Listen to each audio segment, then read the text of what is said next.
नमस्कार दोस्तों, the learner point में आप सभी का स्वागत है। दोस्तों, मैंने कल आपको दिया था छठी क्लास का चैप्टर फर्स्ट और सेकंड कि आप पहला और दूसरा चैप्टर पढ़ लेना, हमारा ब्रह्मांड और सौरमंडल छठी क्लास का। और ये क्लास दोस्तों रीड 2019-20 के लिए महत्वपूर्ण होने वाली है। ये 2 लेसन दिए थे दोस्तों, और ये क्लास अपनी डेली इसी टाइम 8 बजे होती है।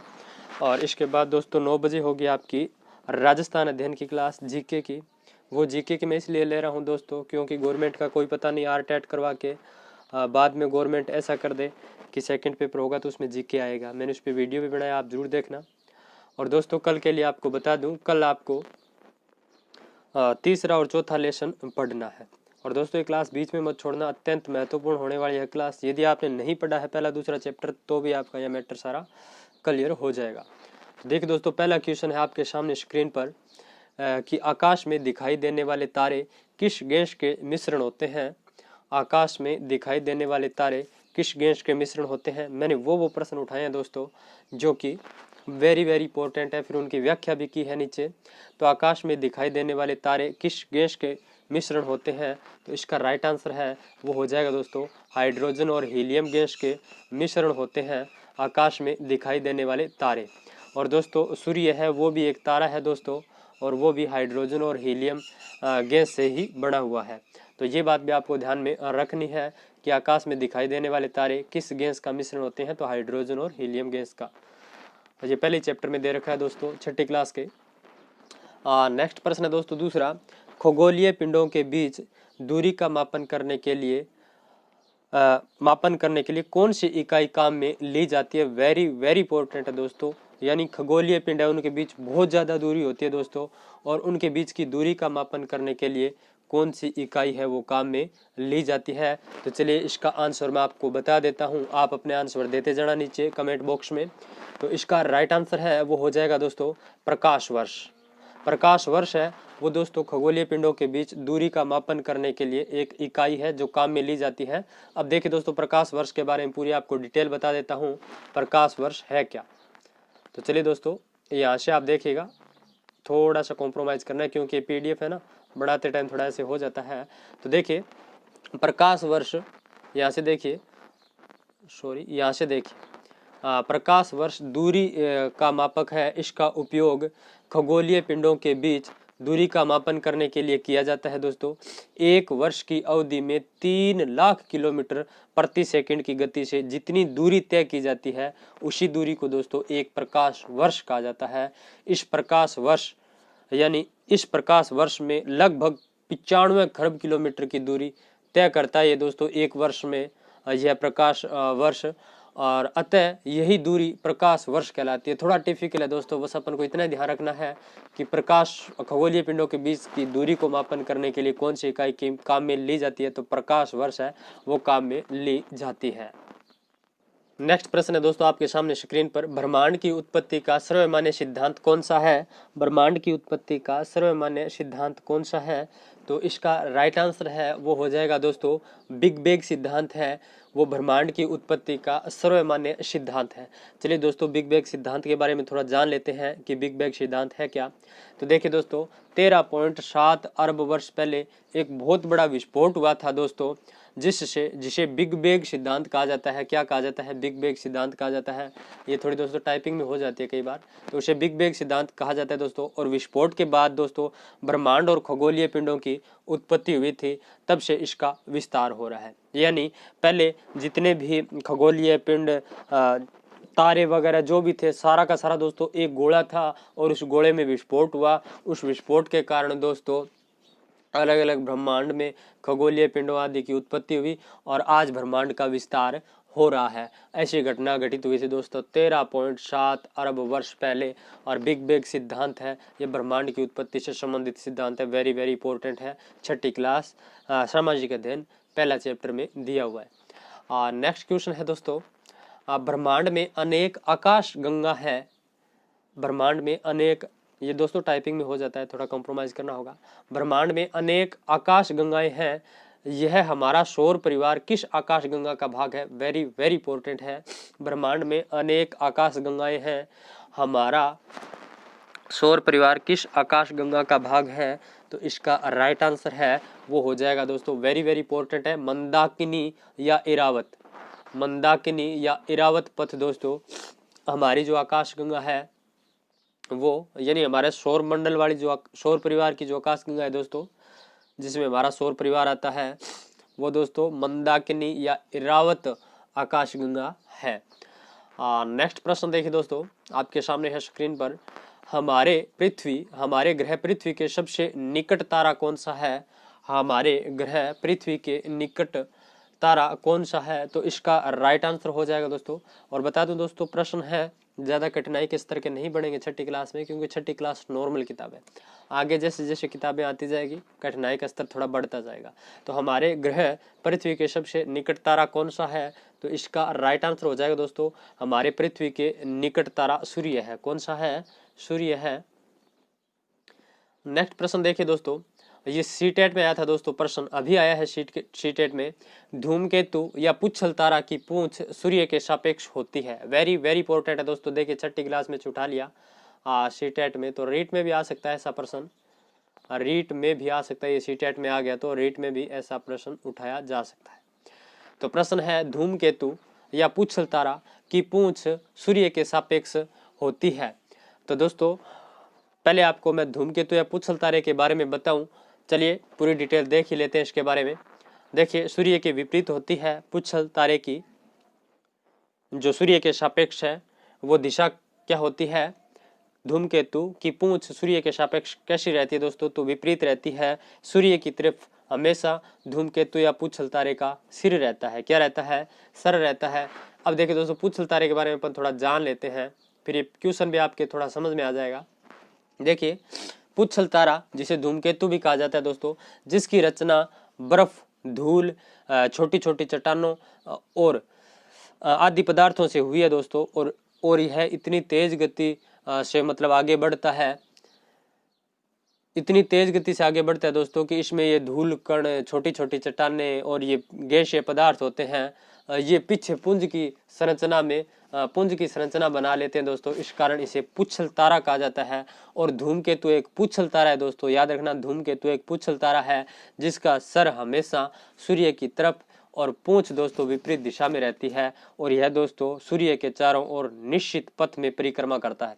तो वेरी इंपॉर्टेंट है दोस्तों, धूमकेतु एक है पुच्छल तारा है दोस्तों, और धूमकेतु जो कि एक पुच्छल तारा है उसकी पूंछ सदैव सूर्य के सापेक्ष रहती है। तो सूर्य के सापेक्ष दोस्तों विपरीत रहती है, क्योंकि ये पुच्छल तारा है जो बर्फ के छोटे छोटे टुकड़ों, छोटी छोटी चट्टानों, पदार्थों, गैसीय पदार्थों आदि के सहयोग से दोस्तों बना हुआ होता है, और ये सूर्य के चारों ओर क्या करता है? परिक्रमा करता है दोस्तों, और इतनी फास्ट गति से चलता है कि ये उसके गैसीय पदार्थ, धूल के कण, चट्टान आदि वगैरह लहरें पीछे ना ऐसे एक लंबी संरचना सी बना लेते हैं,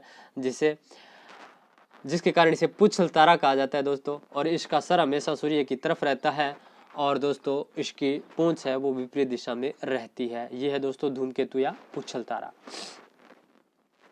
नेक्स्ट देखिए दोस्तों, सबसे चर्चित तारा हेली। वेरी वेरी इंपॉर्टेंट दोस्तों, सबसे चर्चित तारा हेली कितने वर्षों बाद दिखाई देता है? सबसे चर्चित तारा हेली कितने वर्षों के बाद दिखाई देता है? 1 मिनट थोड़ा सा वेट करना दोस्तों आप, प्रश्न में एक बार देख लेता हूँ, सही बनाया ना मैंने? हाँ बिल्कुल सही है दोस्तों। सबसे चर्चित पुच्छल तारा, ये पुच्छल तारा है, सबसे चर्चित पुच्छल तारा हेली कितने वर्षों के बाद दिखाई देता है? तो हेली है दोस्तों, ये भी एक पुच्छल तारा है, ये कितने वर्षों के बाद दिखाई देता है? तो इसका राइट आंसर चलिए आपके सामने स्क्रीन पर बता देता हूँ। ये दोस्तों 76 वर्षों के बाद दिखाई देता है। ये देखिए आपके सामने स्क्रीन पर है, 76 वर्षों के बाद दिखाई देता है दोस्तों ये हेली, जो कि एक चर्चित पुच्छल तारा है। ध्यान रखना, हेली जो कि एक चर्चित पुच्छल तारा है, यह प्रति 76 वर्ष के बाद दिखाई देता है। 1986 में दोस्तों इसे पहले देखा गया था अभी, और अब पुनः दोस्तों ये 2062 में दिखाई देगा। वेरी वेरी इंपॉर्टेंट है दोस्तों, हेली है, हेली एक पुच्छल तारा है जो 76 वर्षों के बाद दिखाई देता है। यह तारा पीछे 1986 में देखा गया था, अब आगे दोस्तों इसे पुनः 2062 में देखा जाएगा। नेक्स्ट प्रश्न है दोस्तों आपके सामने है स्क्रीन पर, किस भूगोलविद ने बताया कि सूर्य के चारों ओर सभी ग्रह चक्कर लगाते हैं व सौरमंडल के केंद्र में सूर्य स्थित है? किस भूगोलविद ने बताया कि सूर्य के चारों ओर सभी ग्रह चक्कर लगाते हैं व सौरमंडल के केंद्र में सूर्य स्थित है? तो दोस्तों ऐसा बताया था कोपरनिकस ने बताया था कि सूर्य के चारों ओर सभी ग्रह चक्कर लगाते हैं वह सौरमंडल के केंद्र में सूर्य स्थित है। तो कोपरनिकस ने बताया था, याद रखना। नेक्स्ट प्रश्न देखिए दोस्तों, सूर्य के प्रकाश को पृथ्वी तक पहुंचने में लगभग कितनी मिनट का समय लगता है? वेरी वेरी इंपॉर्टेंट है दोस्तों, 9 नंबर क्वेश्चन। सूर्य के प्रकाश को पृथ्वी तक पहुंचने में लगभग कितना समय लगता है? इंपॉर्टेंट क्वेश्चन है दोस्तों। तो इसका राइट आंसर हो जाएगा दोस्तों लगभग 8 मिनट 30 सेकंड का समय लगता है। लगभग 8 मिनट 30 सेकंड का समय लगता है दोस्तों। कितना समय लगता है? 8 मिनट 30 सेकंड का समय लगता है सूर्य के प्रकाश को पृथ्वी तक पहुंचने में। नेक्स्ट प्रश्न दोस्तों आपके सामने स्क्रीन पर है, हमारे सौर परिवार में कुल कितने ग्रह हैं? हमारे सौर परिवार में कुल कितने ग्रह हैं? तो दोस्तों मैं यदि हमारे सौर परिवार में कुल ग्रहों की संख्या की बात करूं दोस्तों, तो वर्तमान में 8 ग्रह हैं। हमारे सौर परिवार में कितने हैं? 8 ग्रह हैं। लेकिन दोस्तों पहले 9 ग्रह थे। कितने थे? 9 थे। लेकिन दोस्तों प्लूटो को अब है बोने ग्रह की श्रेणी में रख दिया है, क्योंकि दोस्तों उसकी कोई ना तो निश्चित कक्षा थी, ना ही वो निश्चित मतलब चलता चलता ही वो उल्टा घूमने लग जाता था, चलता चलता ही वो सही दिशा में घूमने लग जाता, ना तो उसकी निश्चित परिक्रमा थी, ना ही निश्चित कक्षा थी। इस कारण दोस्तों प्लूटो को बोने ग्रह की श्रेणी में रख दिया गया है। वर्तमान में 8 ग्रह हैं। चलिए इसकी डिटेल आपको पढ़ा देता हूँ। मैंने सब टाइप किया दोस्तों आज, ये देखिए बहुत मेहनत की। 8 हैं दोस्तों, ग्रह 8 हैं। अब देखिए नोट, हमारे सौर परिवार में कुल 8 ग्रह हैं जो सूर्य से दूरी के क्रम में, अब देखना थोड़ा सा समझना दोस्तों, यहाँ पर हमारे परिवार में, सौर परिवार में 8 ग्रह हैं जो सूर्य की दूरी की स्थिति के आधार पर बुध, शुक्र, पृथ्वी, मंगल, बृहस्पति, शनि, अरुण, वरुण आदि हैं। तो ये ध्यान रखना, सूर्य की दूरी के सापेक्ष सूर्य के सबसे नजदीक देखिए दूरी के सापेक्ष दोस्तों बुध, शुक्र, पृथ्वी, मंगल, बृहस्पति, शनि, अरुण और वरुण। तो ऐसे आपको ध्यान में रखना है दोस्तों इनको। और देखिए दोस्तों पहले हमारे सौर परिवार में कुल 9 ग्रह थे, लेकिन प्लूटो नाम का ग्रह, जिसे 2006 में दोस्तों ग्रहों की श्रेणी से अंतरराष्ट्रीय खगोलीय संगठन ने हटा दिया है दोस्तों, और इसे बोने ग्रह की श्रेणी में रख दिया है, क्योंकि इसका निश्चित ना तो पथ था और ना ही इसकी कोई निश्चित कक्षा थी। ठीक है, तो ये बात आपको ध्यान में रखनी है। 8 है हमारे ग्रह वर्तमान में, पहले 9 थे। और सूर्य की दूरी के सापेक्ष दोस्तों 8 ग्रह आप ध्यान में रखना, बुध, शुक्र, पृथ्वी, मंगल, बृहस्पति, शनि, अरुण, वरुण। नेक्स्ट प्रश्न दोस्तों आपके सामने है स्क्रीन पर, 11 नंबर, कौन से ग्रह को आंतरिक ग्रह या धरातलीय ग्रह कहा जाता है? यानी वो कौन कौन से ग्रह हैं जिनको आंतरिक ग्रह या धरातलीय ग्रह कहा जाता है? तो दोस्तों वे हैं 4 ग्रह। कौन कौन से? देखिए बुध, शुक्र, पृथ्वी व मंगल। कौन कौन से हैं? देख लीजिए आपके सामने स्क्रीन पर दोस्तों, बुध, शुक्र, पृथ्वी व मंगल, ये दोस्तों आंतरिक ग्रह या धरातलीय ग्रह है। क्यों कहा जाता है दोस्तों इनको आंतरिक या धरातलीय ग्रह? तो देखिए नोट लगाकर मैंने लिखा है, देख लीजिए। सूर्य के पास स्थित होने के कारण दोस्तों, सूर्य के पास स्थित हैं बुध, शुक्र, पृथ्वी, मंगल, इस कारण दोस्तों इनको आंतरिक ग्रह कहा जाता है। क्या कहा जाता है? आंतरिक ग्रह। मान कर चलिए दोस्तों ये सूर्य है, ठीक है, ऐसे ये ग्रह हैं दोस्तों, बाकी ग्रह दूर हैं, देखिए ठीक है ऐसे, तो ये अंदर है, आंतरिक ग्रह है, इसलिए इनको आंतरिक ग्रह कहा जाता है दोस्तों। ये सूर्य के नजदीक है, इसलिए इनको आंतरिक ग्रह कहा जाता है या धरातलीय ग्रह कहा जाता है। और दोस्तों ये छोटे और अधिक घनत्व वाले हैं दोस्तों, और ये चट्टान से बने हुए हैं। किससे बने हुए हैं? चट्टानों से बने हुए हैं। ये बात आपको ध्यान में रखनी है। नेक्स्ट प्रश्न बनता है दोस्तों 12 नंबर, किन ग्रहों को भारी ग्रह या गैसीय ग्रहों की श्रेणी में रखा जाता है? यानी किन ग्रहों को भारी ग्रहों या गैसीय ग्रहों की श्रेणी में रखा जाता है? तो आंतरिक ग्रह दोस्तों अपन ने देख लिए कि बुध, शुक्र, पृथ्वी एवं मंगल, इनको आंतरिक ग्रह की श्रेणी में रखा जाता है दोस्तों। अब बाह्य ग्रह की श्रेणी में कौन कौन से आते हैं? तो देखिए बृहस्पति, शनि, अरुण, वरुण, इनको दोस्तों भारी या गैसीय ग्रह कहा जाता है। नेक्स्ट देखिए दोस्तों, नोट लगाकर लिखा हुआ है, बृहस्पति, शनि, अरुण और वरुण ग्रह का आकार बड़ा है और घनत्व कम है, इन्हें भारी या गैसीय ग्रह कहा जाता है। तो ये बात आपको ध्यान में रखनी है।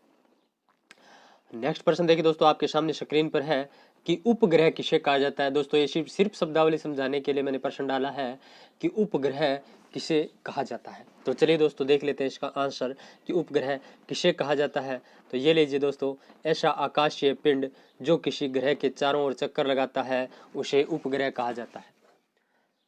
ऐसा आकाशीय पिंड जो किसी ग्रह के चारों ओर चक्कर लगाता है उसे उपग्रह कहा जाता है। जैसे दोस्तों पृथ्वी है अपनी, पृथ्वी का उपग्रह क्या है? चंद्रमा। चंद्रमा है पृथ्वी का दोस्तों उपग्रह। आगे दोस्तों एक टेबल आएगी, उसमें मैं सारे ग्रह और उनके उपग्रह के बारे में चर्चा कर लूंगा। नेक्स्ट देखिए दोस्तों, बोना ग्रह किसे कहा जाता है? बोना ग्रह किसे कहा जाता है? ये भी दोस्तों मैंने सिर्फ आपको शब्दावली समझाने के लिए क्वेश्चन उठाया है। पूछा जा सकता है ऐसा प्रश्न भी, जैसे वो कैसे प्रश्न बना ले, उल्टा पुल्टा नीचे से उठा करके यहाँ से उठा ले, वो ऐसे उठा ले वो प्रश्न कि ऐसा आकाशीय पिंड जो सूर्य की परिक्रमा करता है और दूसरे पिंडों का रास्ता काटता है उसे कहा जाता है। तो प्रश्न वैसे बना सकता है ना, ऐसा आकाशीय पिंड जो सूर्य की परिक्रमा करता है और दूसरे पिंडों का रास्ता काटता है उसे बोना ग्रह कहा जाता है। दोस्तों क्या कहा जाता है? बोना ग्रह। टाइप में हो गया दोस्तों, टाइपिंग होती है ना तब थोड़ा ध्यान कम रहता है। ऐसा आकाशीय पिंड जो सूर्य की परिक्रमा करता है और दूसरे पिंडों का रास्ता काटता है उसे बोना ग्रह कहा जाता है। दोस्तों बोना ग्रह कहलाता है वो। और देखिए दोस्तों नेक्स्ट इसमें देखिए, अब यहाँ से दोस्तों ये थोड़ा सा टाइपिंग में मिस्टेक है, यहाँ से इतना काट दीजिए। और इनके उदाहरण है दोस्तों, बोना ग्रहों के उदाहरण है प्लूटो, एरिस, सेरिस, ये बोने ग्रह हैं। तो ये बात आपको ध्यान में रखनी है दोस्तों, प्लूटो, एरिस, सेरिस आदि बोने ग्रह हैं। ये दोस्तों मैं आपको पीडीएफ जब टेलीग्राम पर प्रोवाइड कराऊंगा ना तो ये करेक्शन सही कर दूंगा। तो ध्यान रखना, ऐसे आकाशीय पिंड जो सूर्य की परिक्रमा करता है और दूसरे पिंडों का रास्ता काटता है दोस्तों उसे बोना ग्रह कहा जाता है। प्लूटो, एरिस, सेरिस आदि बोने ग्रहों की श्रेणी में दोस्तों प्लूटो को दोस्तों इसी कारण बोने ग्रह की श्रेणी में रखा गया। नेक्स्ट प्रश्न है दोस्तों, सूर्य से दूरी के आधार पर व आकार के आधार पर पृथ्वी कौन से नंबर का ग्रह है? वेरी इंपॉर्टेंट है। सूर्य से दूरी के आधार पर व आकार के आधार पर पृथ्वी कौन से नंबर का ग्रह है?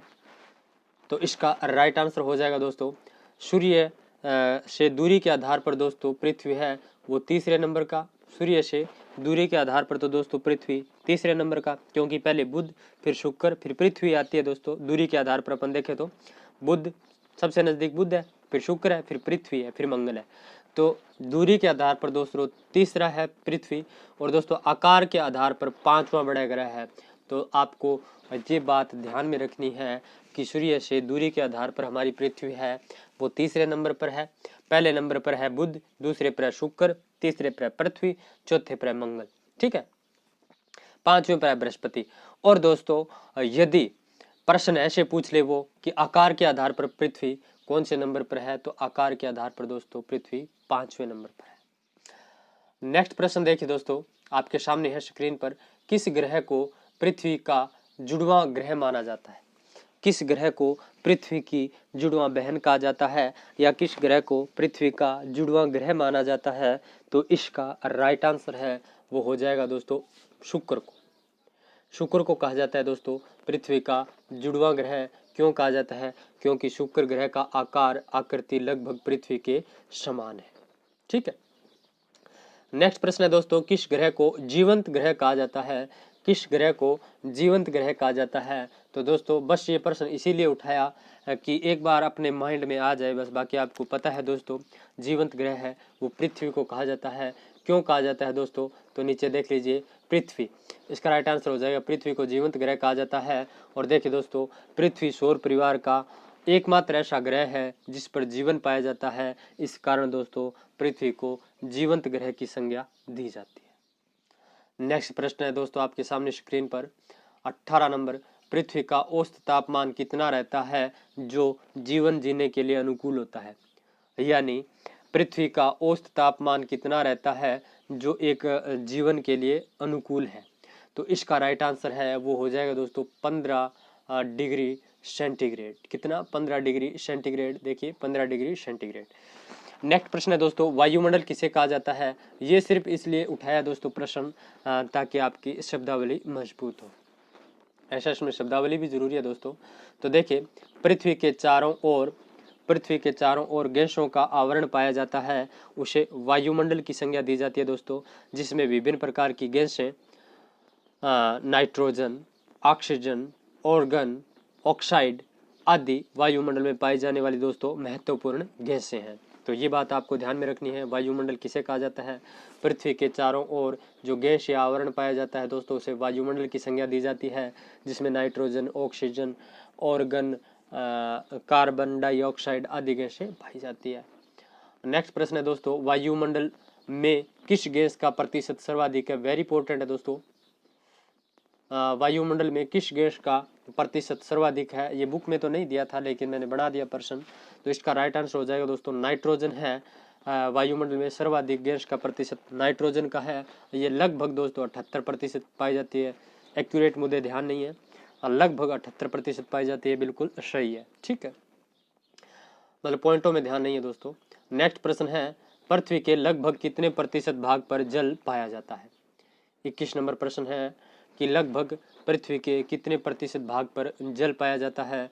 तो इसका राइट आंसर है वो हो जाएगा दोस्तों पृथ्वी के लगभग 71% भाग पर जल पाया जाता है। कितने प्रतिशत भाग पर? 71% भाग पर जल पाया जाता है। जल मानव जीवन के लिए अत्यंत आवश्यक तत्व है दोस्तों। पृथ्वी पर लगभग 71% भाग पर जल पाया जाता है, जिस कारण पृथ्वी को नीला ग्रह भी कहा जाता है। क्या कहा जाता है? नीला ग्रह। ये बात भी आपको ध्यान में रखनी है। नेक्स्ट देखिए दोस्तों, ऐसे 2 ग्रह कौन से हैं जिनके कोई उपग्रह नहीं है? ऐसे 2 ग्रह कौन से हैं जिनके कोई उपग्रह नहीं है? तो इसका राइट आंसर हो जाएगा दोस्तों शुक्र और बुध हैं ऐसे 2 ग्रह जिनके कोई उपग्रह नहीं है। देखिए स्क्रीन पर आपके सामने प्रश्न, ऐसे 2 ग्रह कौन से हैं जिनके कोई उपग्रह नहीं है? तो शुक्र और बुध है दोस्तों जिनके कोई उपग्रह नहीं है। नोट लगाकर मैंने लिखा है दोस्तों, जिस तरह ग्रह सूर्य की परिक्रमा करते हैं, ठीक वैसे ही ग्रहों की परिक्रमा, ये ग्रह लिख दिया दोस्तों, ग्रह लिखना था, ग्रहों की परिक्रमा, ये टाइपिंग में हो जाता है। तो ग्रहों की परिक्रमा करने वाले छोटे आकाशीय पिंडों को उपग्रह कहा जाता है। पृथ्वी का एकमात्र उपग्रह दोस्तों चंद्रमा है। वैसे ही अन्य ग्रहों के भी अपने अपने उपग्रह हैं, लेकिन बुध और शुक्र का कोई उपग्रह नहीं है। ये बात आपको ध्यान में रखनी है। नेक्स्ट देखिए दोस्तों, चंद्रकलाएं क्या है? तो चंद्रकलाएं के लिए दोस्तों वीडियो बनेगा अलग से, क्योंकि दोस्तों चंद्रकलाओं की मैं यदि बात करूं तो दोस्तों इसमें 3 चीजें होती हैं, सूर्य, पृथ्वी और चंद्रमा। ये 3 चीजें होती है दोस्तों, सूर्य, पृथ्वी, चंद्रमा। दोस्तों चंद्रमा ये पृथ्वी के चारों ओर चक्कर लगाता है, और दोस्तों पृथ्वी ये सूर्य के चारों ओर चक्कर लगाती है। तो दोस्तों कभी तो इनकी स्थिति होती है एक सरल कोण की, कभी होती है दोस्तों समकोण की। तो ऐसी स्थिति में भिन्न भिन्न चंद्रकलाएं बनती है दोस्तों, जिसे मतलब जो व्युत्ति, वियुति, सिजकी, ये सारी चीज़ें आपको बतानी पड़ेगी दोस्तों। इसके लिए अलग से चित्र बनेगा, आपके लिए अलग से डिटेल में बताएंगे चंद्रकलाएं क्या है, ठीक है। इसके लिए चित्र बनाना पड़ेगा दोस्तों समझाने के लिए। 24 नंबर देखिए, अपने अक्ष पर घूमने एवं पृथ्वी के चारों ओर चक्कर लगाने में लगभग एक मिनट प्रश्न देखता हूँ। ये प्रश्न देखिए दोस्तों, प्रश्न थोड़ा सा इसमें ना एक शब्द नहीं लिखा गया। देखिए प्रश्न ऐसे है, चंद्रमा अपने अक्ष का मतलब होता है दोस्तों ऐसे एक बिंदु है, इसके ऊपर ऐसे अपने अक्ष पर घूमे, इसे बोलते हैं अक्ष। जैसे मानकर चलिए आपके पास एक गोल गेंद है, उसके नीचे आप एक मतलब कील लगा देते हैं, उस कील के ऊपर उस बॉल को घुमाते हैं, तो वो अक्ष होता है, ठीक है।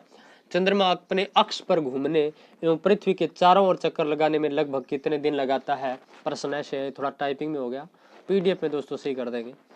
चंद्रमा अपने अक्ष पर घूमने एवं पृथ्वी के चारों ओर चक्कर लगाने में लगभग कितना समय लगाता है? तो दोस्तों चंद्रमा है वो अपने अक्ष पर घूमने में लगभग 29 दिन लगाता है। कितने दिन? 29 दिन लगाता है। और दोस्तों पृथ्वी के चारों ओर चक्कर लगाने में लगभग 27 दिन लगाता है। कितने दिन? 27 दिन। ये वेरी इंपॉर्टेंट है दोस्तों, चंद्रमा अपने अक्ष पर घूमने में कितना टाइम लगाता है? 29 दिन। और दोस्तों पृथ्वी के चारों ओर चक्कर लगाने में 27 दिन लगाता है। नेक्स्ट प्रश्न है दोस्तों, सेरस क्या है? सेरस क्या है?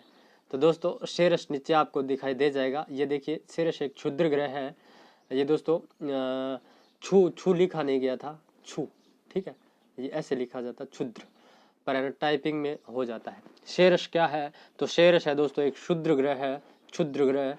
तो देखिए नोट लगाकर मैंने लिखा है, नोट, मंगल और बृहस्पति ग्रहों के बीच एक पट्टी में स्थित परिक्रमा करने वाले छोटे छोटे पिंडों को क्षुद्र ग्रह या अवांतर ग्रह कहा जाता है, ठीक है। मंगल और पृथ्वी ग्रहों के बीच एक पट्टी में स्थित परिक्रमा करने वाले असंख्य, असंख्य, ये आसन लिख दिया, असंख्य टाइपिंग में हो जाता है, असंख्य छोटे छोटे पिंडों को क्षुद्र ग्रह या अवांतर ग्रह कहा जाता है। वेरी वेरी इंपॉर्टेंट है दोस्तों। और सेरस है, ये एक अवांतर ग्रह या क्षुद्र ग्रह है, क्षुद्र ग्रह, तो वो ऑप्शन में क्षुद्र दे दे, अवांतर दे दे, एक ही बात है, ठीक है। तो देखिए दोस्तों इसका उदाहरण देखिए, सेरस है, ये 6ठी क्लास पेज नंबर 2 पर दे रखा है, 14 पर दे रखा है, सॉरी 14 नंबर पेज पर। तो सेरस है एक क्षुद्र ग्रह है। और क्षुद्र ग्रह कहते किसे दोस्तों, मंगल और बृहस्पति के बीच एक पट्टी में स्थित परिक्रमा करने वाले छोटे छोटे असंख्य पिंडों को क्षुद्र या अवांतर ग्रह कहा जाता है। और इनका निर्माण दोस्तों ग्रहों के बचे हुए मलबों से होता है। और सेरस दोस्तों एक प्रकार का क्षुद्र ग्रह है। नेक्स्ट देखिए दोस्तों, उल्का पिंड क्या है। अपन देखते हैं ना, बोलते हैं तारों टूट गयो, तारों टूट गयो, वही उल्का पिंड होते हैं दोस्तों। देखिए धूमकेतु, देखिए धूमकेतु हो या क्षुद्र ग्रहों के टूटे हुए टुकड़े जो पृथ्वी के गुरुत्वाकर्षण के कारण पृथ्वी को ओर खींचे चले जाते हैं और मार्ग में दोस्तों वायुमंडल में घर्षण होने के कारण ये जलने लगते हैं और नष्ट हो जाते हैं, इन्हें उल्का पिंड कहा जाता है। देखिए पेज नंबर 14 पर लिखा हुआ है, उल्काएं या धूमकेतुओं या क्षुद्र ग्रहों से टूटे हुए टुकड़े हैं जो पृथ्वी के गुरुत्वाकर्षण से धरती की ओर खींचे चले आते हैं और मार्ग में दोस्तों वायुमंडल में घर्षण होने के कारण ये जलने लगते हैं और नष्ट हो जाते हैं वायुमंडल में ही। और वायुमंडल में घर्षण के कारण दोस्तों ये चमकीली रेखा के रूप में हमें दिखाई देते हैं, जिसे हम बोलते हैं तारा टूट गया, तारा टूट गया। और यहाँ पर दोस्तों पेज नंबर 14 पर एक और मेन बात है, अमेरिका के एरिजोना प्रांत में उल्का पिंड गिरने से एक गड्ढा भी बना हुआ है, चित्र है किताब में। तो दोस्तों ये था आज का पूरा चैप्टर। आई होप आपको ये अच्छा लगा होगा। अब चलिए आपको दोस्तों मैंने एक टेबल और दिखा देता हूँ। तो ये टेबल भी दोस्तों आपको ध्यान में रखनी है, ग्रहों की प्रमुख विशेषताएं। देखिए आंतरिक ग्रह वो हैं दोस्तों जिनका निर्माण चट्टानों से हुआ है और इनका घनत्व अधिक है। बाह्य ग्रह वो हैं दोस्तों जिनका निर्माण गैस और तरल पदार्थों से हुआ है और इनका घनत्व कम है। यहाँ पर देखिए दोस्तों आंतरिक ग्रह में सबसे पहले बुध आता है। बुध देखिए दोस्तों सूर्य की परिक्रमा 88 दिन में करता है और अपने अक्ष पर घूर्णन 59 दिन में, और इसका कोई उपग्रह नहीं है बुध का। वेरी वेरी इंपॉर्टेंट है, बुध का कोई उपग्रह नहीं है। नेक्स्ट देखिए तो शुक्र आता है। शुक्र सूर्य की परिक्रमा 225 दिन में करता है, अपने अक्ष पर घूर्णन 243 दिन में, और इसका कोई उपग्रह नहीं है। बाकी सबके उपग्रह हैं दोस्तों। पृथ्वी है दोस्तों 365 दिन में सूर्य की परिक्रमा करती है, अपने अक्ष पर 1 दिन में घूम जाती है। एक उपग्रह है चंद्रमा। मंगल की मैं यदि बात करूं दोस्तों तो सूर्य की परिक्रमा 687 दिन में करता है, अपने अक्ष पर 1 दिन में घूम जाता है, और 2 दोस्तों इसके उपग्रह। नेक्स्ट बाह्य ग्रहों की मैं यदि बात करूं दोस्तों तो बाह्य ग्रह में सबसे पहले आता है बृहस्पति। बृहस्पति सूर्य की परिक्रमा 11 वर्ष 11 माह में करता है दोस्तों, और अपने अक्ष पर घूर्णन दोस्तों 9 घंटे 56 मिनट में कर लेता है। उपग्रह दोस्तों इसके 16 हैं। नेक्स्ट आता है दोस्तों शनि। सबसे ज्यादा शनि के उपग्रह हैं दोस्तों, याद रखना शनि। शनि सूर्य की परिक्रमा दोस्तों 29 वर्ष 5 माह में करता है, अपने अक्ष पर घूर्णन दोस्तों 10 घंटे 40 मिनट में करता है, और सूर्य उपग्रहों की संख्या 18 है। नेक्स्ट आता है दोस्तों अरुण। अरुण की मैं यदि बात करूं दोस्तों तो सूर्य की एक परिक्रमा 84 दिन में करता है, और अपने अक्ष पर घूर्णन दोस्तों 17 घंटे 14 मिनट में करता है। उपग्रहों की संख्या दोस्तों 17 है। नेक्स्ट आता है दोस्तों वरुण। वरुण है ये दोस्तों सूर्य की परिक्रमा 164 दिन में करता है, अपने अक्ष पर दोस्तों घूर्णन 16 घंटे 7 मिनट में, और उपग्रहों की संख्या दोस्तों इसकी 8 है। अब दोस्तों मैं कल आपको क्या पढ़ना है वो दें उससे पहले एक वेरी इंपॉर्टेंट बात है दोस्तों, यदि आपको वीडियो अच्छा लगता है तो आप स्वैच्छिक मेरा सहयोग कर सकते हैं। ये मेरे अकाउंट नंबर है और ये अकाउंट नेम है, या आगे देहरू और लगा लेना, चाहे बाकी अजीत सिंह लिख दो तो भी कोई बात नहीं है। IFC कोड ये है मेरे, और ये दोस्तों पेटीएम नंबर है। आप स्क्रीनशॉट ले सकते हैं इसका, कोई भी सहयोग करना चाहे कितना ही करो, चाहे 10 20 50 जितना हो सके, यदि कोई सहयोग करना चाहे तो। ऊपर देखिए दोस्तों यहाँ पर कल आपको क्या पढ़ कर आना है। ये दोस्तों मेहनत है, 12 पेज है, PDF बनाई थी मैंने। ये देखिए दोस्तों कल आपको तीसरा और चौथा लेसन पढ़ कर आना है, ऐसा ही आपका मतलब प्रश्न बना करके टेस्ट लिया जाएगा, फिर आपको समझाया जाएगा तीसरा और चौथा लेसन। ठीक है दोस्तों, मिलते हैं कल शाम को भी 9 बजे एक क्लास और होगी अपनी राजस्थान अध्ययन की। नमस्कार दोस्तों, द लर्नर पॉइंट में आप सभी का स्वागत है। दोस्तों आज अपन करेंगे तीसरा लेसन अंतरिक्ष की खोज। कल दोस्तों पहला दूसरा कर लिया था अपन ने कंप्लीट छठी क्लास का। ये क्लास दोस्तों रीट के लिए महत्वपूर्ण है, रीट के लिए SST। तो दोस्तों आज करेंगे अपन अंतरिक्ष की खोज। इसमें जितने भी प्रश्न बनते हैं वो सारे के सारे मैं करवाऊंगा आपको मैंने कल दे दिया था दोस्तों, ये लेसन चौथा भी दिया था, लेकिन चौथा दोस्तों थोड़ा लंबा है तो कल करेंगे अपन चौथा लेसन। चलिए देख लेते हैं आज तीसरे लेसन में बनने वाले सारे के सारे प्रश्न। आप जवाब देते जाना, वीडियो को लाइक करना, अपने दोस्तों में शेयर जरूर करना दोस्तों। तो चलिए पहला प्रश्न है, कहाँ की सभ्यता से पता चलता है कि खगोल शास्त्र का ज्ञान उन लोगों को था। वेरी इंपॉर्टेंट है, कहाँ की सभ्यता से पता चलता है कि खगोल शास्त्र का ज्ञान उन लोगों को था। तो दोस्तों इसका राइट आंसर हो जाएगा मिस्र की सभ्यता से इस बात का पता चलता है कि उन लोगों को खगोल शास्त्र का ज्ञान था। ये देखिए दोस्तों, मिस्र में गिजा का महान पिरामिड दोस्तों ध्रुव तारे की सीध में होना इस बात की पुष्टि करता है कि उन लोगों को खगोल शास्त्र का ज्ञान था। नेक्स्ट प्रश्न है दोस्तों आपके सामने स्क्रीन पर, भारत के किस महान खगोलविद की मान्यता थी कि पृथ्वी गोल है और उन्होंने सबसे पहले कहा कि पृथ्वी स्थिर नहीं है। वेरी इंपॉर्टेंट है दोस्तों, भारत के किस महान खगोलविद की मान्यता थी कि पृथ्वी गोल है और उन्होंने सबसे पहले कहा कि पृथ्वी स्थिर नहीं है। तो इसका राइट आंसर हो जाएगा दोस्तों आर्यभट्ट ने कहा था दोस्तों ये कि पृथ्वी गोल है और उन्होंने सबसे पहले कहा कि पृथ्वी स्थिर नहीं है, आर्यभट्ट। नेक्स्ट देखिए दोस्तों 3 नंबर, सबसे पहले किस विद्वान ने बताया था कि चंद्र ग्रहण का कारण चंद्रमा पर पृथ्वी की छाया पड़ना होता है। सबसे पहले किस विद्वान ने बताया कि चंद्र ग्रहण का कारण चंद्रमा पर पृथ्वी की छाया पड़ना होता है, जो कि अटल सत्य है, छठी क्लास में दिया हुआ है दोस्तों ये। तो इसका राइट आंसर है वो हो जाएगा आर्यभट्ट ने बताया था दोस्तों ऐसा।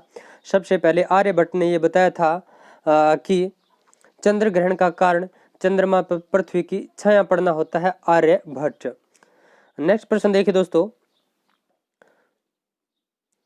चौथा है, पहले यह धारणा थी कि पृथ्वी केंद्र में है और सूर्य उसके चारों ओर चक्कर लगाती है।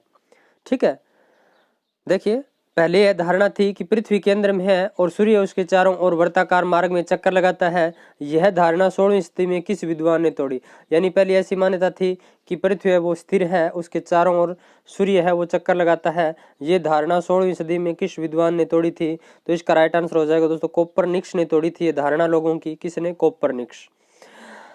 5 नंबर प्रश्न है दोस्तों स्क्रीन पर आपके सामने, भारत के किस प्रसिद्ध खगोल शास्त्री ने सिद्धांत शिरोमणि नामक ग्रंथ की रचना की। वेरी इंपॉर्टेंट है दोस्तों, छठी क्लास तीसरा लेसन अंतरिक्ष की खोज। भारत के किस प्रसिद्ध खगोल शास्त्री ने सिद्धांत शिरोमणि नामक ग्रंथ की रचना की। तो दोस्तों भारत के किस प्रसिद्ध खगोल शास्त्री ने सिद्धांत शिरोमणि नामक ग्रंथ की रचना की। तो दोस्तों इसका राइट आंसर है वो हो जाएगा भास्कराचार्य द्वितीय ने की थी। किसने? भास्कराचार्य द्वितीय। नेक्स्ट देखिए दोस्तों, विश्व की प्रथम दूरबीन का आविष्कार किसने किया था। विश्व की प्रथम दूरबीन का आविष्कार किसने किया। वेरी इंपॉर्टेंट है दोस्तों, छठी क्लास अध्याय 3 पेज नंबर 17। तो दोस्तों विश्व की पहली दूरबीन का आविष्कार किया था हॉलैंड के हेस लिप्रस्ची। किसने? हॉलैंड, या इसे हॉलैंड को दोस्तों नीदरलैंड भी बोलते हैं। हॉलैंड या नीदरलैंड के हेस लिप्रस्ची ने किया था दोस्तों विश्व की पहली दूरबीन का निर्माण। और देखिए दोस्तों नेक्स्ट है, किंतु आकाशीय पिंडों को देखने में प्रयोग किए जाने वाली दूरबीन का आविष्कार गैलीलियो ने किया था। तो ध्यान रखना, विश्व की पहली दूरबीन का आविष्कार किसने किया था। हॉलैंड के हेप लिप्रस्ची ने। और विश्व की दूसरी दोस्तों या आकाशीय पिंडों को देखने वाली दूरबीन का आविष्कार किसने किया था। इटली के गैलीलियो ने किया था। किसने? इटली के गैलीलियो। नेक्स्ट वेरी इंपॉर्टेंट है दोस्तों, भारत की सबसे बड़ी दूरबीन जिसका नाम है दोस्तों मास्ट। भारत की सबसे बड़ी दूरबीन मास्ट किस शहर में स्थित है। भारत की सबसे बड़ी दूरबीन मास्ट किस शहर में स्थित है? तो इसका राइट आंसर है वो हो जाएगा दोस्तों, भारत की सबसे बड़ी दूरबीन मास्ट है, ये कहाँ स्थित है? तो ये उदयपुर में है दोस्तों। कहाँ पर? उदयपुर में। देखिए उदयपुर में है दोस्तों, स्थापित की गई है, ये उदयपुर शहर में स्थापित की गई है। पूरा पढ़ लेते हैं इसके बारे में। भारत में उदयपुर की फतेह सागर झील के टापू पर स्थित मास्ट नामक दूरबीन जो मास्ट नामक सौर दूरबीन है दोस्तों, जो कि देश की सबसे बड़ी दूरबीन है, की सहायता से सूर्य का अध्ययन किया जाता है। तो देश की सबसे बड़ी दूरबीन मास्ट कहाँ स्थापित की गई है? उदयपुर में। उदयपुर की फतेह सागर झील के टापू पर स्थापित है दोस्तों, जो सौर दूरबीन, ठीक है, सौर दूरबीन की सहायता से दोस्तों देश की सबसे बड़ी दूरबीन है और ये सूर्य का अध्ययन कर रही है। नेक्स्ट देखिए दोस्तों, भारत में किस जगह वेणु बापू दूरबीन स्थापित की गई है? भारत में किस जगह वेणु बापू दूरबीन स्थापित की गई है? तो इसका राइट आंसर हो जाएगा दोस्तों क्वालूर। इसका राइट आंसर क्या हो जाएगा? क्वालूर, ठीक है, क्वालूर तमिलनाडु में दोस्तों भारत की वेणु बापू दूरबीन स्थापित की गई है। नेक्स्ट प्रश्न देखिए दोस्तों, किस शासक ने भारत, चीन, बेबीलोन और यूरोपीय ज्ञान के आधार पर 5 वेधशालाओं का निर्माण करवाया था? वेरी इंपॉर्टेंट दोस्तों, किस शासक ने भारत, चीन, बेबीलोन और यूरोपीय ज्ञान के आधार पर 5 वेधशालाओं का निर्माण करवाया था? तो वो करवाया था दोस्तों जयपुर के शासक सवाई जय सिंह ने। किसने? जयपुर के शासक सवाई जय सिंह ने। अब देख ले दोस्तों पूरी बात बता देता हूँ। जयपुर के सवाई जय सिंह है, इन्होंने दोस्तों 5 वेधशालाओं का निर्माण करवाया था। पहली वेधशाला इन्होंने दोस्तों 1724 में दिल्ली में स्थापित की। दूसरी दोस्तों इन्होंने 1734 में जयपुर में स्थापित की। फिर दोस्तों इन्होंने बनारस, उज्जैन, मथुरा, इन 5 जगह दोस्तों इन्होंने वेधशालाओं का निर्माण करवाया था, जिसमें दोस्तों आगे चलिए प्रश्न भी आ जाएगा। चलिए नेक्स्ट प्रश्न देख लेते हैं। सवाई जय सिंह द्वारा स्थापित वेधशालाओं में सबसे बड़ी वेधशाला कौन सी है? सवाई जय सिंह द्वारा स्थापित 5 वेधशालाओं में सबसे बड़ी वेधशाला कौन सी है? तो इसका राइट आंसर हो जाएगा दोस्तों, सबसे बड़ी वेधशाला है वो जयपुर की वेधशाला है। कहाँ की? जयपुर की वेधशाला। देखिए इसका राइट आंसर हो जाएगा जयपुर की वेधशाला, जयपुर। अब मैं दोस्तों थोड़ा यहाँ पर आपको बता देता हूँ, सवाई जय सिंह ने जयपुर की जो वेधशाला का निर्माण किया वो सबसे बड़ी वेधशाला है दोस्तों, और सवाई जय सिंह ने इसमें 3 नए यंत्रों का आविष्कार किया। 3 नए यंत्र, ध्यान रखना, 3 नए यंत्र, जिनका नाम है दोस्तों सम्राट यंत्र, फिर है दोस्तों जयप्रकाश यंत्र, और दोस्तों नेक्स्ट है राम यंत्र। नेक्स्ट कौन सा है? राम यंत्र। ये 3 यंत्र है दोस्तों, ये ध्यान रखना। इनमें सम्राट यंत्र दोस्तों सबसे ऊंचा है और बड़ा है, इसकी चोटी आकाशीय धुरों को सूचित करती है। आज लगभग 300 वर्ष बाद भी यह यंत्र समय बताने में सक्षम है दोस्तों, सम्राट यंत्र। वेरी इंपॉर्टेंट है। 11 नंबर देखिए दोस्तों, किसी चीज को किस प्लाइन वेग से हम फेंकें कि वो पृथ्वी के गुरुत्वाकर्षण से बाहर चला जाए? वेरी इंपॉर्टेंट है दोस्तों। किसी चीज को हम मतलब किस प्लाइन वेग से फेंकें उसको कि वो पृथ्वी के गुरुत्वाकर्षण बल से बाहर चला जाए? तो इसका राइट आंसर है वो हो जाएगा दोस्तों 11.2 किलोमीटर प्रति सेकंड की गति से फेंकें। 11.2 किलोमीटर प्रति सेकंड की गति से यदि अपन फेंकें दोस्तों, तो दोस्तों वो है पृथ्वी के गुरुत्वाकर्षण बल से बाहर चला जाएगा। यानी इतना प्लाइन वेग होना चाहिए दोस्तों। और प्लाइन वेग को दोस्तों अंग्रेजी में एस्केप स्पीड बोलते हैं। क्या बोलते हैं? Escape speed.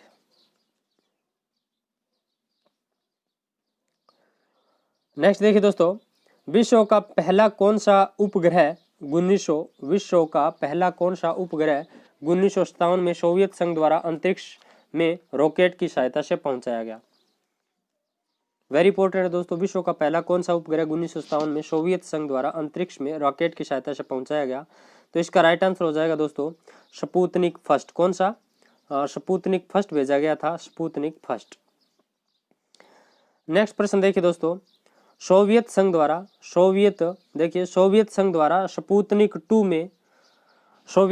स्पुतनिक 2 में पहला जीवित प्राणी भेजा गया, वह जीवित प्राणी कौन सा था या कौन था? वेरी इंपॉर्टेंट है दोस्तों। सोवियत संघ द्वारा स्पुतनिक 2 में पहला जीवित प्राणी भेजा गया दोस्तों, वह जीवित प्राणी कौन सा था?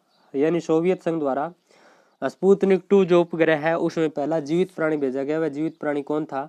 तो दोस्तों वो थी लाइका नाम की एक कुतिया, लाइका नाम की कुतिया प्राणी थी दोस्तों, तो लाइका नामक कुतिया। नेक्स्ट प्रश्न देखिए दोस्तों आपके सामने स्क्रीन पर 14 नंबर। 1961 में सोवियत संघ ने पहला मानव अंतरिक्ष में भेजा, वह मानव कौन था?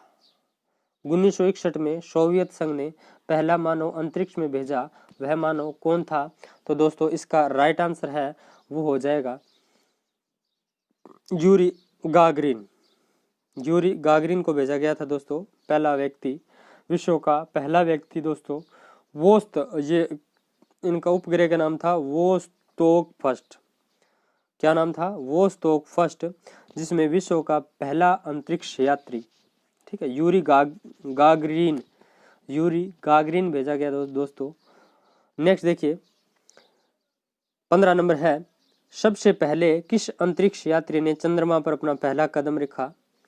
सबसे पहले किस अंतरिक्ष यात्री ने चंद्रमा पर अपना पहला कदम रखा?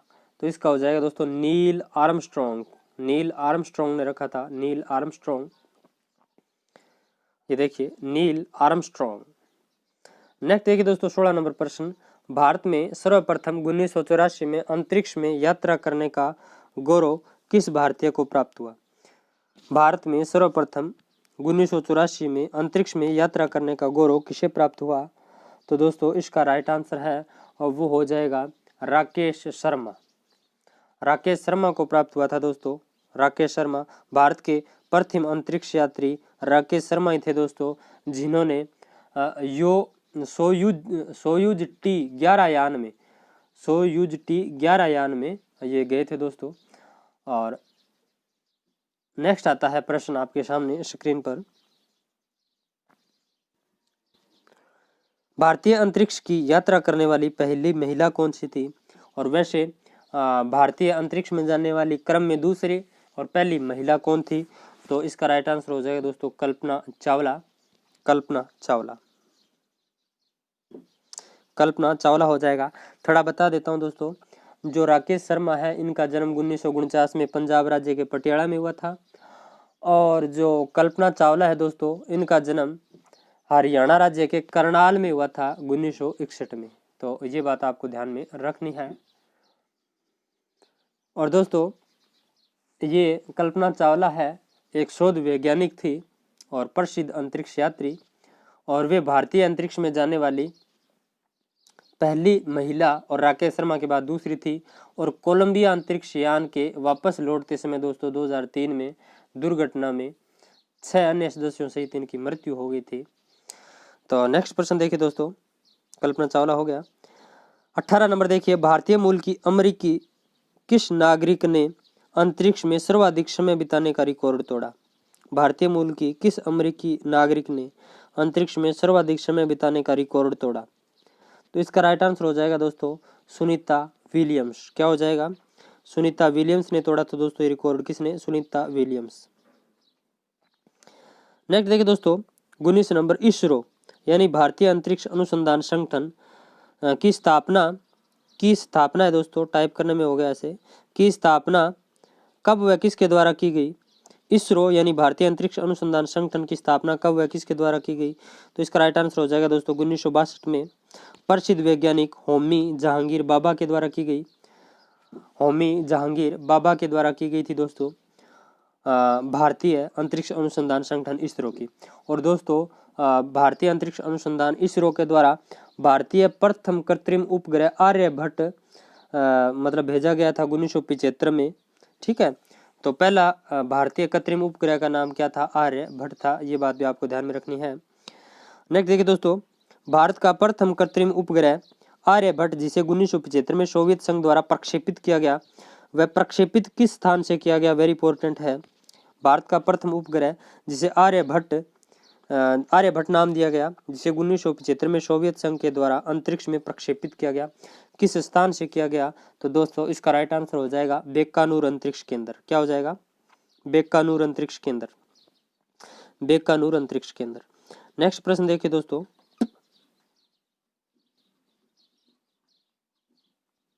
तो ये थे दोस्तों आज के 20 महत्वपूर्ण प्रश्न।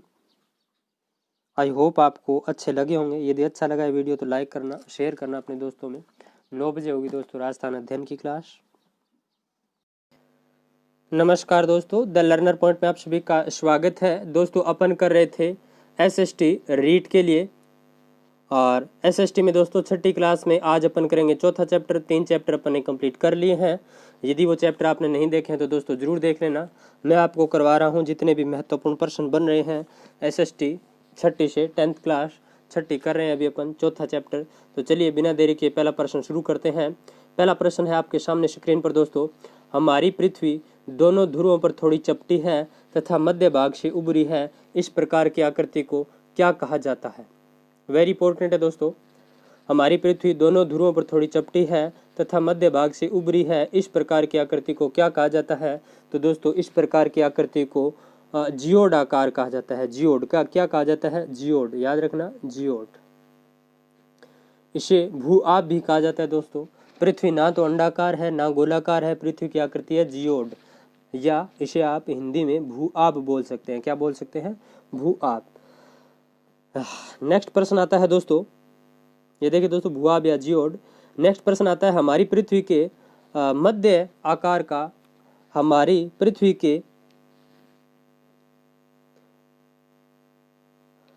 पृथ्वी के भू आब आकार का, दोस्तों ये थोड़ा टाइप करने में मिस्टेक है। हमारी पृथ्वी के भू आब आकार का सबसे पहले पता किसने लगाया? हमारी पृथ्वी के भू आब आकार का सबसे पहले पता किसने लगाया? तो दोस्तों इसका राइट आंसर हो जाएगा 1671 में एक खगोल शास्त्री थे दोस्तों फ्रांस के, रिच हर। जहां रिच हर ने पता लगाया, देखिए 1671 में फ्रांस के खगोल शास्त्री जहां रिच हर ने दोस्तों इसके बारे में पता लगाया था कि पृथ्वी है उसकी आकृति भू आब है। क्या है? भू आब आकृति है, जियोड आकृति है, पृथ्वी गोल नहीं है। ठीक है। नेक्स्ट देखिए 3 नंबर, थोड़ा उसके बारे में थोड़ा और बता देता हूँ दोस्तों। चलिए क्योंकि आपके समझ में आ जाए, ये बताना जरूरी है थोड़ा सा। देखिए हमारी पृथ्वी भू आब आकार की है। किस आकार की? भू आब आकार की है। इसका पता किसने लगाया था सबसे पहले? तो 1671 में दोस्तों फ्रांस के खगोल शास्त्री जहां रिच हर ने लगाया था दोस्तों। और जहां रिच हर को दोस्तों फ्रांस के राजा लुई 14वें ने भेजा था दोस्तों गुयाना प्रदेश। गुयाना प्रदेश पड़ता है दोस्तों दक्षिणी अमेरिका में। तो वहां पर ये जा रहे थे दोस्तों, तो इनके पास एक पेंडुलम वाली घड़ी थी। तो जैसे जैसे दोस्तों ये विषुवत रेखा के पास जा रहे थे तो उनकी घड़ी पीछे होती जा रही थी।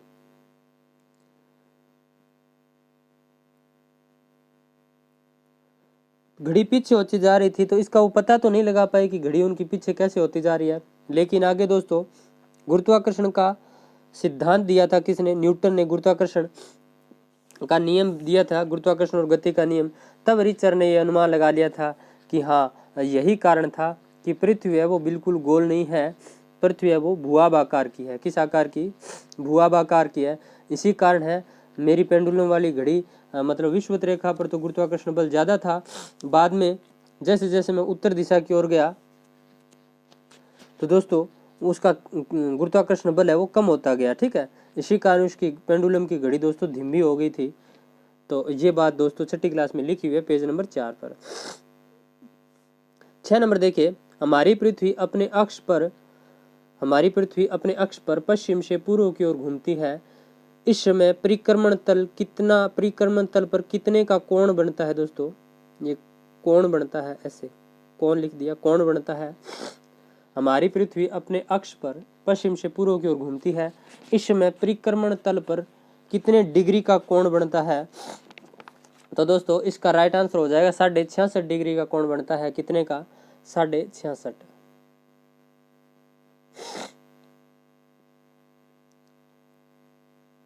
नेक्स्ट देखिए दोस्तों, हमारी पृथ्वी पर हमारी पृथ्वी पर उत्तर से दक्षिण की ओर खींची गई काल्पनिक रेखाओं को अक्षांश रेखा कहा जाता है। क्या कहा जाता है? अक्षांश रेखा कहा जाता है। तो इन अक्षांशों की कुल रेखा कितनी है, यानी कुल अक्षांश कितने हैं, कुल अक्षांशों की संख्या कितनी है, संख्या पूछी जा रही है दोस्तों, ध्यान रखना, संख्या पूछ रहा हूं मैं। हमारी पृथ्वी पर उत्तर से दक्षिण की ओर खींची गई काल्पनिक रेखाओं को अक्षांश रेखा कहा जाता है। इन अक्षांश रेखाओं की कुल संख्या कितनी है? तो दोस्तों कुल संख्या पूछ लेना आपसे, तो 181 है। कितनी है? 181। कैसे है मैं आपको बता दूं। 0 डिग्री विषुवत रेखा, इसके इधर भी 90, इसके इधर भी 90, तो 90 और 90 180, और दोस्तों एक ये मिला दोगे आप विषुवत रेखा तो कितनी होगी? 181। तो 181 है दोस्तों। कुल संख्या पूछ ले तो 181 बतानी है आपको। देखिए 181। नेक्स्ट देखिए दोस्तों, कुल अक्षांश रेखाएं कितनी है?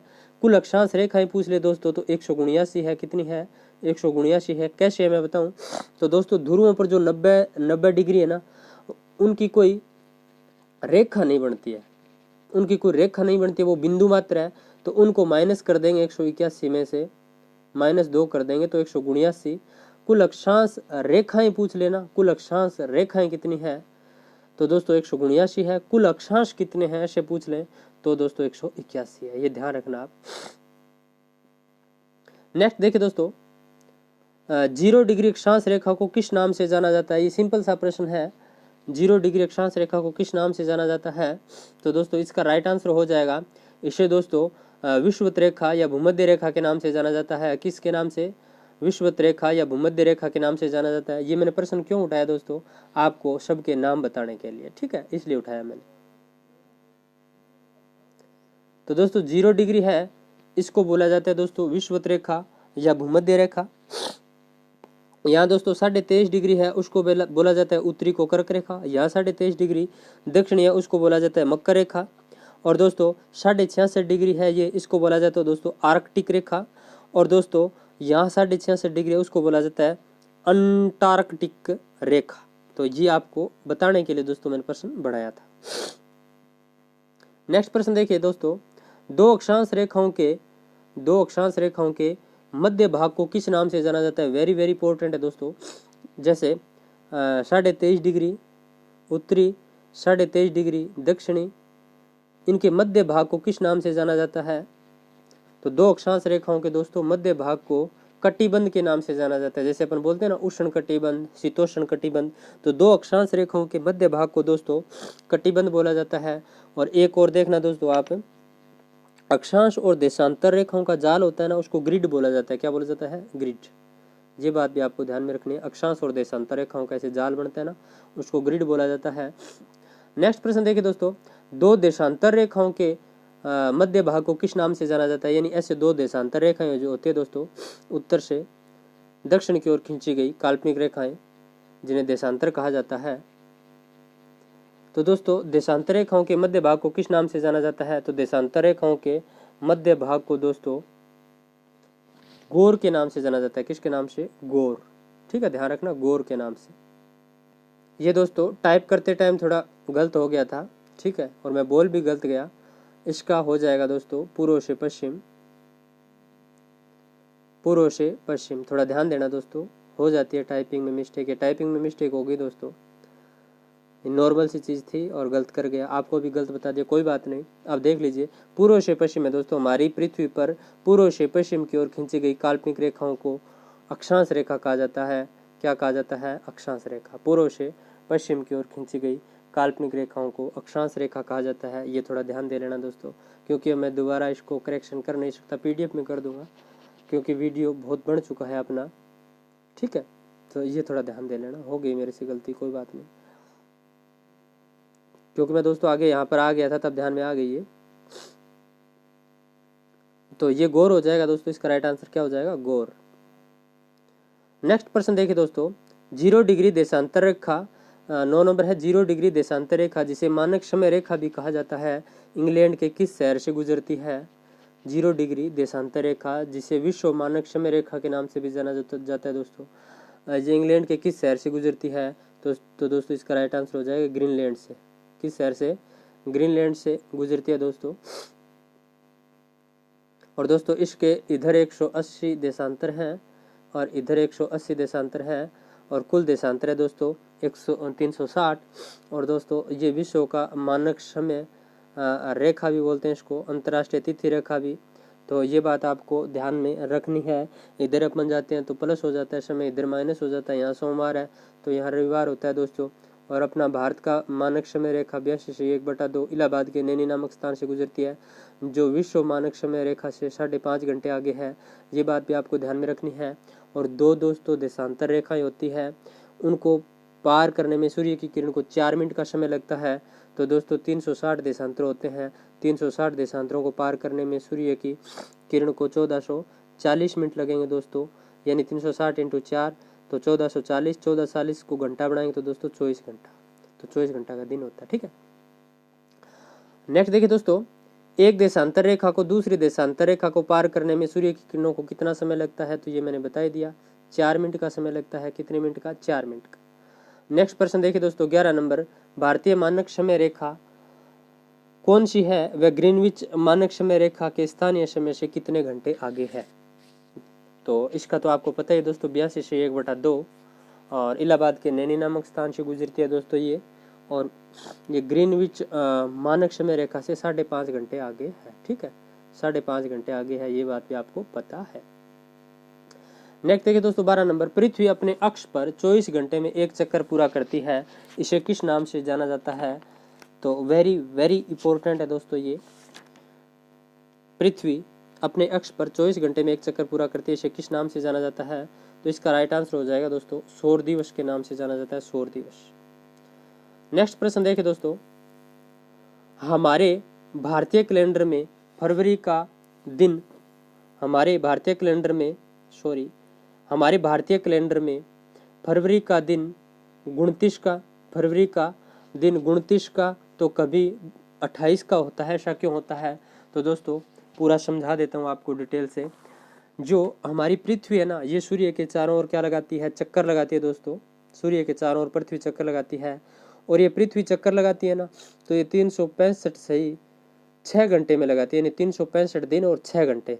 तो दोस्तों ऊपर वाले 6 घंटे है ना, ये 4 साल में मिलकर के 24 घंटे बन जाते हैं, और 24 घंटे का दोस्तों एक दिन बन जाता है। क्या बन जाता है? एक दिन।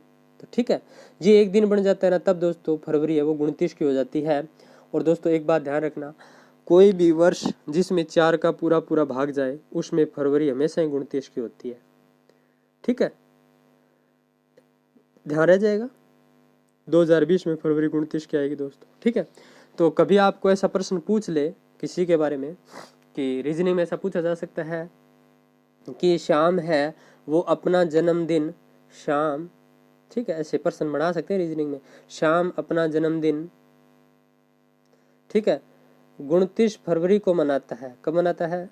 29 फरवरी 2012 को मनाता है। तो शाम का अगला जन्मदिन कब आएगा? तो दोस्तों 2016 में। ठीक है, ये बात आपको ध्यान में रखनी है। तो ये देख लीजिए, क्योंकि पृथ्वी सूर्य के चारों ओर चक्कर लगाती है और 365 दिन 6 घंटे में पूरा करती है, तो दोस्तों ऊपर वाले 6 घंटे 4 साल में मिलकर एक दिन बन जाते हैं, जिस कारण फरवरी 29 दिन की होती है।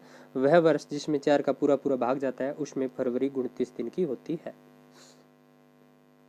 नेक्स्ट देखिए दोस्तों, किस दिन पृथ्वी पर दिन रात बराबर होते हैं? तो वेरी वेरी इंपॉर्टेंट है दोस्तों।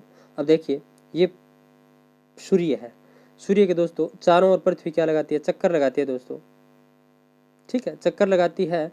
तो दोस्तों कभी तो सूर्य विषुवत रेखा पर सीधा चमकता है, कभी कर्क रेखा पर, कभी मकर रेखा पर, तो इनका प्रभाव पड़ता है दोस्तों इस पर। तो देखिए किस दिन पृथ्वी पर दिन व रात बराबर होते हैं? तो दोस्तों 21 मार्च व 23 सितंबर को दिन व रात बराबर होते हैं पृथ्वी पर। देखिए क्योंकि 21 मार्च व 23 सितंबर को सूर्य की किरणें विषुवत रेखा पर सीधी पड़ती है, इस कारण इस दिन पृथ्वी पर दिन व रात बराबर होते हैं, जिसे उत्तरी विषुव या बसंत विषुव कहा जाता है। तो ये बात आपको ध्यान में रखनी है, क्योंकि 21 मार्च व 23 सितंबर को सूर्य की किरणें विषुवत रेखा पर सीधी पड़ती है, इस कारण इस दिन पृथ्वी पर दिन व रात दोनों बराबर होते हैं, जिसे उत्तरी विषुव या बसंत विषुव कहा जाता है।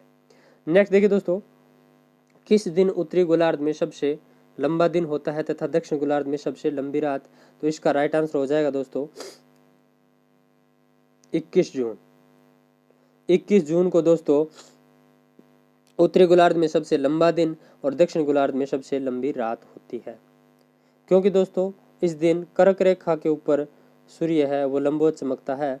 तो यहाँ पर दोस्तों सबसे लंबा दिन और उधर सबसे छोटी रात दक्षिण गोलार्ध। नेक्स्ट देखिए दोस्तों, किस दिन दक्षिणी गोलार्ध में सबसे लंबा दिन व उत्तरी गोलार्ध में सबसे छोटी रात होती है, सबसे लंबी रात होती है।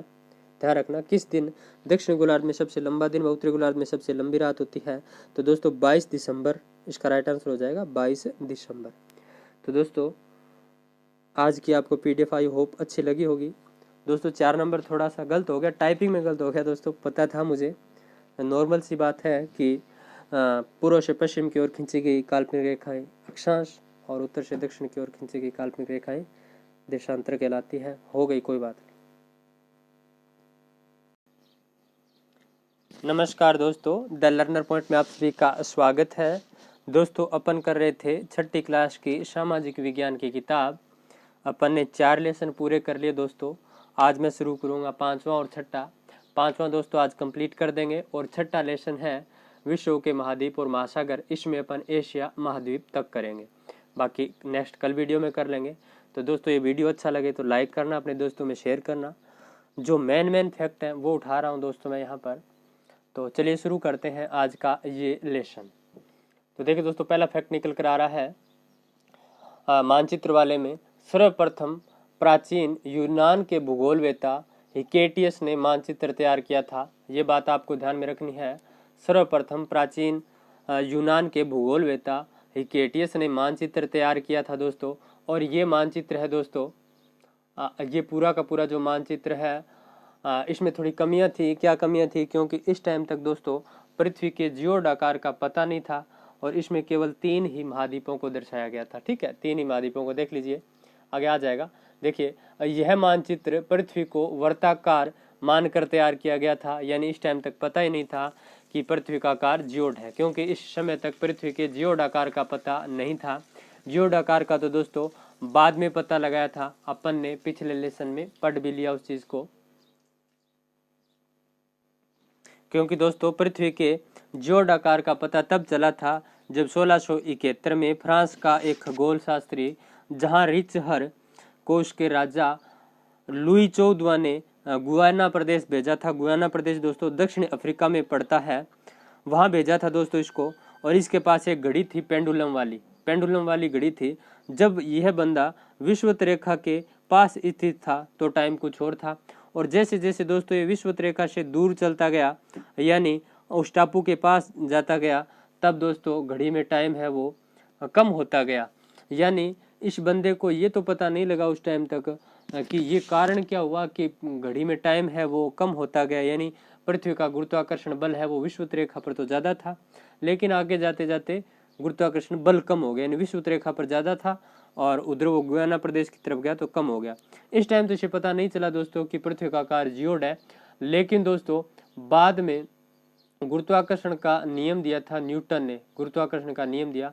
तब जहां रिचहर ने यह अनुमान लगा लिया कि पृथ्वी है उसका आकार है वो जियोड आकार है, इसी कारण मेरी जो घड़ी का जो पेंडुलम था उसकी गति धीमी हो गई थी दोस्तों। तो ये बाद में लगा था दोस्तों पता, इस टाइम तक पता नहीं था। यहाँ क्लियर हो गया मानचित्र। और मानचित्र दोस्तों क्यों बनाए जा रहे थे? क्योंकि इस समय समुद्री यात्रा, कौन सी समुद्री यात्रा का ये जमाना था, इसलिए दोस्तों मानचित्रों पर विशेष बल दिया जा रहा था। नेक्स्ट देखिए, इस समय संसार को केवल 3 महाद्वीप यूरोप, एशिया, अफ्रीका में बांटा गया था।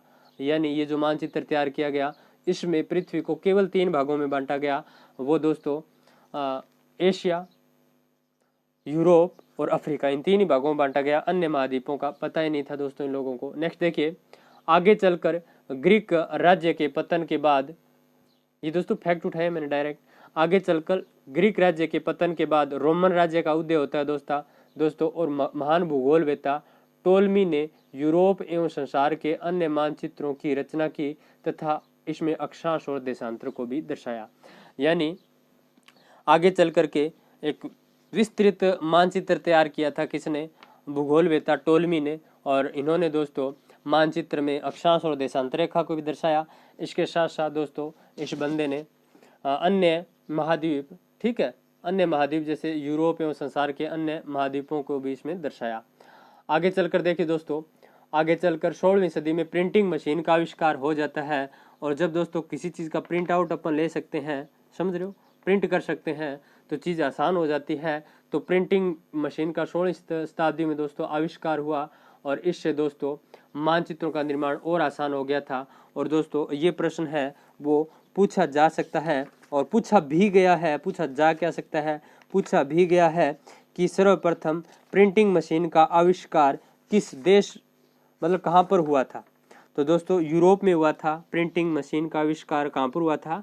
यूरोप महाद्वीप में। तो ये बात आपको ध्यान में रखनी है। नेक्स्ट देखिए दोस्तों, ये देखिए मैंने नीचे लिख भी दिया कि मानचित्र कला का विकास समुद्री यात्राओं के कारण हुआ था दोस्तों, क्योंकि वो जमाना समुद्री यात्राओं का दौर था और समुद्री यात्रा के लिए मानचित्रों की आवश्यकता थी, इसलिए दोस्तों मानचित्रों का विकास हो रहा था उस टाइम। नेक्स्ट देखिए दोस्तों, समुद्री यात्रा की यदि मैं बात करूं तो ये फैक्ट निकल कर आता है दोस्तों। क्या आप ये जानते हैं? उस बॉक्स में दिया था ये, वही मैंने यहाँ टाइप किया है। समुद्री यात्रा की यदि मैं बात करूं दोस्तों तो भारत उस टाइम सोने की चिड़िया देश था और भारत पर अनेक डच, स्वीडन, मतलब अनेक जातियां आकर के राज करके गई थी दोस्तों। राज करके यानी व्यापारी के रूप में आए थे दोस्तों यहाँ पर। उन्होंने कईयों ने शासन भी किया और मतलब बहुत कुछ लेकर भी गए यहाँ से। तो इसी टाइम दोस्तों यूरोप का एक बंदा समुद्री यात्रा के द्वारा भारत की खोज करने निकला था। भारत की खोज करने निकला था, उसका नाम था कोलंबस। क्या नाम था? कोलंबस नाम था दोस्तों। और ये बंदा निकला था 1900, ये बंदा निकला था दोस्तों 1492 में। कब? 1492 में। 1492 में निकला था दोस्तों भारत की खोज करने। लेकिन दोस्तों ये दिशा भटक गया। क्या भटक गया? दिशा। इसको यूरोप से आना तो था इधर भारत की तरफ, और ये बंदा दिशा भटक गया और चला गया इधर। और दोस्तों इसने एक नई दुनिया देखी, वो देखी अमेरिका। कौन सी? अमेरिका। तो दोस्तों जैसे ही अमेरिका पहुंचा तो उसको ये पता नहीं था कि अमेरिका महाद्वीप है। तो दोस्तों ये अमेरिका महाद्वीप पर जैसे ही पहुंचा तो इसने दोस्तों नई दुनिया नाम दिया। और 1492 में कोलंबस ने दोस्तों अमेरिका की खोज की थी। ठीक है, तो ये बात आपको ध्यान में रखनी है। और अमेरिका को इसने क्या नाम दिया था? नई दुनिया। तो ये बात भी आप वेरी वेरी इंपॉर्टेंट है दोस्तों। नेक्स्ट देखिए दोस्तों, आगे चल करके दोस्तों 1498 में भारत की खोज की यदि मैं बात करूं तो 1498 में समुद्री मार्ग से, देखिए 1498 में समुद्री मार्ग से वास्को डी गामा ने दोस्तों भारत की खोज की थी 1498 में। और दोस्तों वास्को डी गामा है, ये सबसे पहले पहुंचा कहाँ पर था? केरल राज्य के कालीकट, या कालीकट भी बोलते हैं दोस्तों इसको, कालीकट बंदरगाह पर पहुंचा था। और उस समय दोस्तों केरल राज्य का राजा जमोरिन था। कौन था? जमोरिन। ये बात आपको ध्यान में रखनी है। अब नेक्स्ट देखिए दोस्तों, ये मैंने सिर्फ आपको समझाने के लिए उठाया यहाँ पर कि मानचित्र कितने प्रकार के होते हैं, ताकि आपको पता चल जाए ओवरव्यू। तो देखिए दोस्तों मानचित्र कई प्रकार के होते हैं। पहला मानचित्र का प्रकार आता है दोस्तों भौतिक मानचित्र। तो भौतिक मानचित्र कौन सा होता है? वो मानचित्र जिसमें दोस्तों पर्वत, पठार, नदी, नाले आदि दर्शाए जाते हैं, उस मानचित्र को भौतिक मानचित्र कहते हैं। आगे आपको पता चल जाएगा कि सिंपल सा प्रश्न क्यों उठाया, आगे देखना पता चलेगा। नेक्स्ट देखिए दोस्तों, राजनीतिक मानचित्र। कौन सा? राजनीतिक मानचित्र। तो वो मानचित्र दोस्तों जिसमें किसी देश की सीमा दर्शाई जाती है, किसी देश को दर्शाया जाता है, उसके गांव को दर्शाया जाता है, उसके राज्यों को, उसके जिलों को, अन्य देशों के साथ सीमाओं को दर्शाया जाता है, वो होता है दोस्तों राजनीतिक मानचित्र। नेक्स्ट प्रश्न देखिए दोस्तों, यहाँ ये मैंने दिखाने के लिए आपको उठाया था दोस्तों प्रश्न। ये देखिए नेक्स्ट आता है दोस्तों थीमेटिक मानचित्र। थीमेटिक मानचित्र या इसको विषयिक मानचित्र भी बोलते हैं दोस्तों। ये वह मानचित्र होता है दोस्तों जिसमें किसी विषय विशेष की जानकारी दी जाती है। जैसे मानकर चलिए परिवहन को दर्शाना है, वर्षा को दर्शाना है, उद्योग को दर्शाना है, जनसंख्या को दर्शाना है। तो इस तरह के मानचित्र को दोस्तों थीमेटिक मानचित्र या विषयिक मानचित्र की श्रेणी में रखा जाता है। नेक्स्ट देखिए दोस्तों, नेक्स्ट वेरी वेरी इंपॉर्टेंट आता है, ये देखिए नेक्स्ट मानचित्र कौन सा है? नेक्स्ट मानचित्र है दोस्तों भूसंपत्ति मानचित्र या कैडेस्ट्रियल मानचित्र। वेरी वेरी इंपॉर्टेंट है भूसंपत्ति मानचित्र या कैडेस्ट्रियल मानचित्र। तो कौन सा है ये दोस्तों? देखिए वह मानचित्र जिसमें भूमि के छोटे छोटे भागों को बड़ा करके दिखाया जाता है। यानी दोस्तों भूमि का छोटा सा भूभाग है, उसको जूम करके दिखाया जाता है। यूं मानकर चलिए जूम करके दिखाया जाता है। उस मानचित्र को दोस्तों भूसंपत्ति मानचित्र या कैडेस्ट्रल मानचित्र कहा जाता है। और इस मानचित्र का उपयोग दोस्तों पटवारी अपनी जैसे जमीन है वो नाप कर देता है, या सैटेलाइट से सर्वे होता है दोस्तों कि कहाँ से नहर निकालनी है, कहाँ से नाला निकालना है, आदि आदि के लिए दोस्तों इस तरह के मानचित्र का प्रयोग किया जाता है। तो ये थे दोस्तों मानचित्रों के प्रकार। आई होप यहाँ तक समझ में आ गया होगा। अब नेक्स्ट दोस्तों यहाँ से शुरू होता है अपना छठा लेसन। तो छठे लेसन की मैं बात करूँ दोस्तों, तो छठा लेसन का नाम है दोस्तों महाद्वीप और महासागर। तो महासागर की मैं बात करूँ दोस्तों, तो ऐसा बड़ा जलीय भाग, ऐसा विस्तृत जलीय भाग जिसके, सॉरी दोस्तों फोन आ गया था, हाँ मैं काम पर छोड़ा था मैंने, हाँ यानी हमारी पृथ्वी है उसके, हाँ ये बता रहा था मैं महाद्वीप महासागर। तो दोस्तों छठा लेसन है महाद्वीप और महासागर। तो मैं यदि दोस्तों यहाँ पर थोड़ी सी शब्दावलियाँ समझानी है आपको पहले, उसके बाद दोस्तों इस लेसन को मैं शुरू करूँगा। तो समझना दोस्तों, महासागर, महासागर, महासागर, महाद्वीप, ये कुछ शब्दावली हैं दोस्तों, ये समझनी आपको जरूरी है। महाद्वीप, द्वीप, ठीक है, प्रायद्वीप, ये कुछ शब्दावलियां हैं जो समझनी आपको जरूरी है। सॉरी दोस्तों, बीच में वो सी-टेट का रिजल्ट आ गया था, वो देखने लग गया था वीडियो शूट करते करते टाइम, तो मैंने यहाँ तक आपको करवा दिया था। अब आपको बताता हूँ यानी, और सी-टेट पास है दोनों दोस्तों, दोनों पास हो गए हैं आपकी दुआओं से। नेक्स्ट है हमारी पृथ्वी पर, यहाँ तक बता रहा था मैं, यही बता रहा था, यानी हमारी पृथ्वी के 71% भाग पर महासागर और 30% भाग पर दोस्तों महाद्वीपों का विस्तार है। और हमारी पृथ्वी पर 4 महासागर और 7 महाद्वीप है, ठीक है। अब यहाँ पर दोस्तों मैं ये छोड़ के गया था कि कुछ शब्दावलियाँ बतानी है मुझे कि महाद्वीप किसे कहते हैं, महासागर किसे कहते हैं, प्रायद्वीप किसे कहते हैं, द्वीप किसे कहते हैं, खाड़ी किसे कहते हैं, ठीक है। तो थोड़ा सा समझना दोस्तों, एक बड़ा स्थलीय भूभाग, एक बड़ा बहुत विस्तृत जलीय भूभाग, उसे तो दोस्तों महासागर कहते हैं, आप जानते ही हो। और एक बड़ा स्थलीय भूभाग दोस्तों जिसके 3 ओर या 2 ओर जल हो, उसे महाद्वीप कहा जाता है। और दोस्तों एक ऐसा बड़ा ही होगा दोस्तों, ये भी एक ऐसा भूभाग जिसके 3 ओर पानी हो, उसे दोस्तों प्रायद्वीप कहते हैं, जैसे भारत है अपना प्रायद्वीप है। और एक ऐसा छोटा स्थलीय भूभाग जिसके चारों ओर पानी हो, उसे द्वीप कहते हैं दोस्तों। तो समझ रहे हो आप, ऐसा छोटा स्थलीय भूभाग जिसके चारों ओर पानी हो, उसे कहते हैं दोस्तों द्वीप या टापू। ऐसा बड़ा स्थलीय भूभाग जिसके 3 ओर पानी हो, 3 ओर पानी हो, तो उसे कहते हैं दोस्तों प्रायद्वीप। और मैंने महाद्वीप बता दिया आपको, महासागर भी बता दिया। अब दोस्तों देखिए यहाँ पर मैं बात करूँ कि पृथ्वी पर, हमारी पृथ्वी पर कितने महासागर है, 4 महासागर है दोस्तों, 7 महाद्वीप है। देखिए महाद्वीप कौन कौन से हैं, एशिया, अफ्रीका, उत्तरी अमेरिका, दक्षिण अमेरिका और अंटार्कटिका और यूरोप, ये दोस्तों 7 महाद्वीप है। 4 महासागर, प्रशांत महासागर, अटलांटिक महासागर, हिंद महासागर और आर्कटिक महासागर, ये दोस्तों 4 महासागर है। नेक्स्ट देखिए दोस्तों, सबसे पहले आता है अपने एशिया महाद्वीप। एशिया महाद्वीप की यदि मैं बात करूं दोस्तों, तो महत्वपूर्ण बातें जो निकल कर आ रही थी वो सारी लिख दी मैंने यहाँ पर। देखिए दोस्तों, एशिया महाद्वीप क्षेत्रफल के हिसाब से विश्व का सबसे बड़ा महाद्वीप है और इस पर दोस्तों 30% जनसंख्या निवास करती है। 30% भूभाग पर फैला हुआ है ये। क्षेत्रफल के हिसाब से विश्व का सबसे बड़ा महाद्वीप, और क्षेत्रफल के हिसाब से देखें विश्व के कुल क्षेत्रफल की बात करें तो 30% भाग पर ये दोस्तों अकेला एशिया महाद्वीप है। तो पूछा जा सकता है विश्व के कुल क्षेत्रफल का कितने प्रतिशत भूभाग एशिया महाद्वीप घेरे हुए, तो 30%, और विश्व का सबसे बड़ा महाद्वीप है। नेक्स्ट देखिए दोस्तों, इस महाद्वीप पर लगभग 2/3 जनसंख्या निवास करती है। कितनी जनसंख्या? 2/3 जनसंख्या निवास करती है। और दोस्तों इस महाद्वीप को अफ्रीका से स्वेज नहर और लाल सागर अलग करता है, ये बात भी आपको ध्यान में रखनी है। नेक्स्ट देखिए दोस्तों, इस महाद्वीप का सबसे ऊंचे पर्वत शिखर की मैं बात करूं, पहले तो सबसे ऊंचे पर्वत की बात करूं तो इस महाद्वीप में दोस्तों विश्व का सबसे ऊंचा पर्वत हिमालय पर्वत श्रेणी दोस्तों इसी में है। और हिमालय पर्वत श्रेणी का सबसे ऊंचा शिखर दोस्तों माउंट एवरेस्ट है।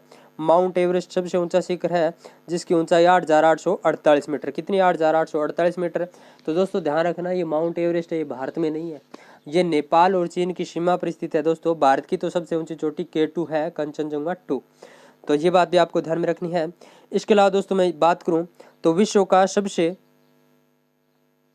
नीचा स्थान है दोस्तों, ये टाइप करने में गलत होगी, विश्व का सबसे नीचा स्थान दोस्तों मृत सागर है। सबसे नीचा स्थान कौन सा है? मृत सागर है, जो दोस्तों 400 समुद्र तल से 418 मीटर नीचे है। कितना है? समुद्र तल से 418 मीटर नीचा है और यह दोस्तों जॉर्डन इजराइल सीमा पर स्थित है। और यदि दोस्तों मैं विश्व के गहरे गर्त की बात करूं दोस्तों तो मैरियाना ट्रेंच है विश्व का सबसे गहरा गर्त जो कि प्रशांत महासागर में है। इसके अलावा दोस्तों इस महाद्वीप में, एशिया महाद्वीप में विश्व का सबसे ऊंचा पठार तिब्बत का पठार है। विश्व का सबसे ऊंचा पठार तिब्बत का पठार एशिया महाद्वीप में ही है। नेक्स्ट मैं यदि बात करूं दोस्तों एशिया महाद्वीप की सबसे लंबी नदी की बात करूं दोस्तों तो एशिया महाद्वीप की सबसे लंबी नदी दोस्तों चीन में बहने वाली यांगिक नदी है दोस्तों, जिसे पीली नदी कहा जाता है। नेक्स्ट देखिए दोस्तों, विश्व की सर्वाधिक जनसंख्या 60% जनसंख्या इसी महाद्वीप में निवास करती है। तो दोस्तों ये थे आज के कुछ महत्वपूर्ण फैक्ट 5वें और 6ठे लेसन में से। बाकी 6ठा लेसन कल करेंगे। दोस्तों ये वीडियो अच्छा लगा तो लाइक करना, शेयर जरूर करना और पीडीएफ में जहाँ भी थोड़ी बहुत गलती है वो सही करके पीडीएफ आपको मैं भेज दूंगा टेलीग्राम पर, आप डाउनलोड करके पढ़ लेना।